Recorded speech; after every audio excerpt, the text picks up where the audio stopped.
আমিও হিন্দু, আপনিও হিন্দু, কারণ সিন্ধু সভ্যতার অপভ্রংশে আমরা বেড়ে উঠেছি। সংখ্যাগুরু সংখ্যালঘু বলে কোনো কথা বাংলাদেশে নেই। উৎসাহ ভালো, কিন্তু অতি উৎসাহী কেউ হবেন না। একসাথে কাজ করি, একই সবার ধর্মে সবাই যাই, সবার বাড়ি সবাই যাই, আমরা সবাই ভাই ভাই। স্কুলের সমস্ত মন্দির, সমস্ত উপজেলার এবং নাজিরপুরে আপনারা প্রতি পূজা। আমাদের দেশনেত্রী বেগম খালেদা জিয়া আজ থেকে বহু বছর আগে বলেছেন যে বাংলাদেশে কোনো সংখ্যালঘু নেই, সংখ্যাগুরু সংখ্যালঘু বলে কোনো কথা বাংলাদেশে নেই। বাংলাদেশে এই ৫৫,৫৫৬ বর্গমাইলের মধ্যে আমরা বর্তমানে প্রায় ১৮ কোটি মানুষ বসবাস করি। এদের সবার পরিচিতি হচ্ছে আমরা বাংলাদেশি। আপনার ন্যাশনাল আইডি কার্ডের পিছনেও জাতীয়তা সেইভাবে লেখা, আমার ন্যাশনাল আইডি কার্ডের পিছনেও জাতীয়তাবাদী সেইভাবে লেখা। পথ পরিক্রমায় আমরা নিজেদেরকে প্রতিষ্ঠিত করতে পেরেছি যে আমরা এই অঞ্চলের মানুষ, আমরা ধর্মীয় বিভাজনে আমরা একই অবস্থানে থাকি, আমরা যার যার ধর্ম পালন করছি বিগত দিনে এবং আগামী দিনে কর্মে আমাদের প্রত্যাশা এবং এটা আমাদের পূরণ অনেকটাই সফল হয়েছে। হিন্দু সভ্যতার সকল জনগণ কিন্তু হিন্দু। এখানে ধর্মীয় বিবেচনায় আপনারা কিন্তু সনাতন ধর্মাবলম্বী, বাট আমিও হিন্দু, আপনিও হিন্দু, কারণ সিন্ধু সভ্যতার অপভ্রংশে আমরা বেড়ে উঠেছি। সেই জায়গা থেকে আমাদের এই সিন্ধু সভ্যতার প্রাগৈতিহাসিক যে ধারাবাহিকতা, সেই ধারাবাহিকতা হচ্ছে সম্প্রীতি।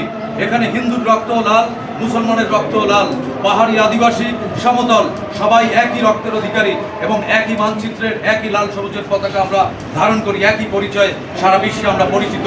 সুতরাং এই যে শারদীয় দুর্গা উৎসব, এই উৎসব যেন আমাদের সমাজকে রাঙায়, আমাদের প্রত্যেকটি বাড়িতে যেন উৎসবের ঢেউ ওঠে এবং এখানে শৃঙ্খলা আনতে গিয়ে যেন বিশৃঙ্খলার কারণ কেউ না হন। উৎসাহ ভালো, কিন্তু অতি উৎসাহী কেউ হবেন না। সনাতন ধর্মাবলম্বীরা তাদের পূজা অর্চনা করবেন, নির্বিঘ্নে করবেন। সমাজের একজন নাগরিক হিসেবে আমি আমার অবস্থান থেকে যেন যথাযথ দায়িত্ব পালন করি, আমি তার নিরাপত্তা দিতে গিয়ে যেন নিরাপত্তা বিঘ্নিত না করি, সেটিও খেয়াল রাখতে হবে।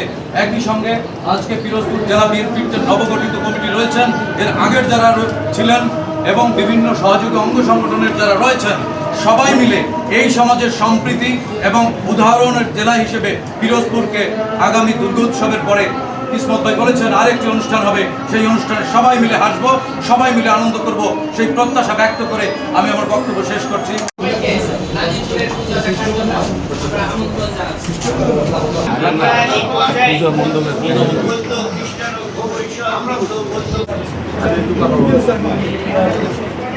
জেলা থেকে কেন্দ্রিক সেই দুর্গা পুজোয় মন্দিরের পক্ষ থেকে যারা উপস্থিত হয়েছে তাদের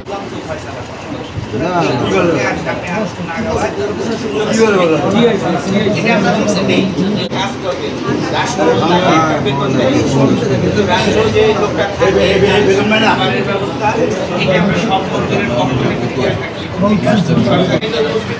এই পর্যায়ে যখন ফ্রন্টে জেলা কমিটির সভাপতি অথবা সাধারণ সম্পাদক